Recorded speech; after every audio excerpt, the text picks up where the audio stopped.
Dulu saya punya cita-cita kayak gitu. Saya termotivasi sama kalimat Ustadz Yusuf Mansur dulu. Dalam hidup itu kita harus punya uang minimal 3 miliar selama hidup. Saya mikir, emang buat apa gitu. Dulu saya pernah punya uang 10 juta, termotivasi pengen punya uang 20 juta. Terus kalau udah punya uang 20 juta mau ngapain?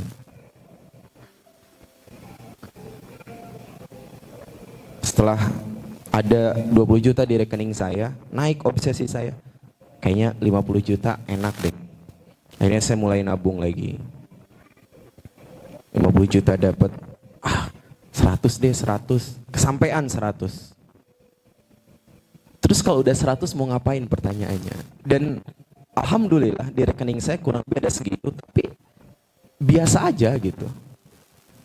Emang kalau punya uang 100 juta terus tiba-tiba makan saya tadinya sehari sekali jadi sehari 5 kali gitu, atau baju yang tadinya pakai sehelai jadi 3 helai, ternyata nggak ada yang berubah dari hidup kita sebenarnya ketika, makanya ada kalimat indah banget, uang itu nggak merubah karakter seseorang. Ini poin penting kalau kalian pengen jadi orang kaya. Uang itu nggak merubah karakter seseorang. Uang itu kan biasa kita sering kayak gitu ya. Lu semenjak punya duit jadi sombong, seolah karakternya berubah jadi sombong ketika banyak uang. Ternyata enggak. Uang itu hanya memperjelas karakter seseorang. Ini poin penting. Memperjelas. Jadi kalau sebelum punya uang dia memang humble, supel, senang berbagi. Ketika dia punya uang, itu akan semakin jelas karakternya. Tapi kalau sebelum punya uang dia pelit, sombong, ada nggak orang miskin sombong? Ada.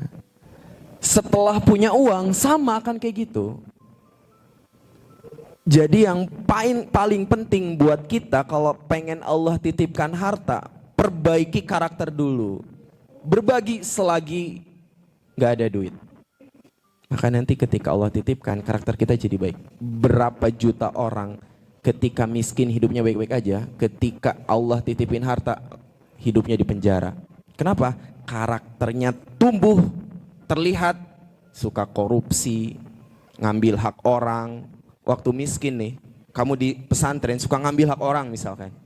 Gosoblah, pakai baju punya orang sembarangan. Maka nanti Allah titipin harta, nggak akan jauh dari itu. Walaupun kamu udah punya banyak harta, masih pengen harta orang. Tapi kalau dari pesantren kamu sudah belajar cukup dengan apa yang ada, maka ketika kamu nanti Allah titipin harta, kamu akan senang berbagi. Akan senang berbagi.